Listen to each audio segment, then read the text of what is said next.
ایک شخص نے پوچھا کہ یا رسول اللہ صلی اللہ علیہ وآلہ وسلم، محرم کو کس طرح کا کپڑا پہننا چاہیے؟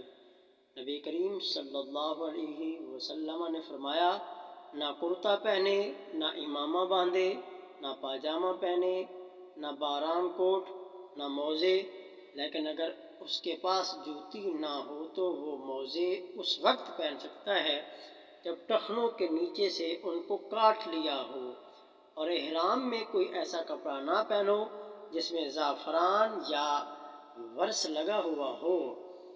ابو عبداللہ امام بخاری رحمہ اللہ نے کہا کہ محرم اپنا سر دھو سکتا ہے لیکن کنگھا نہ کرے، بدن بھی نہ کھجلانا چاہیے، اور جوں سر اور بدن سے نکال کر زمین پر ڈالی جا سکتی ہے۔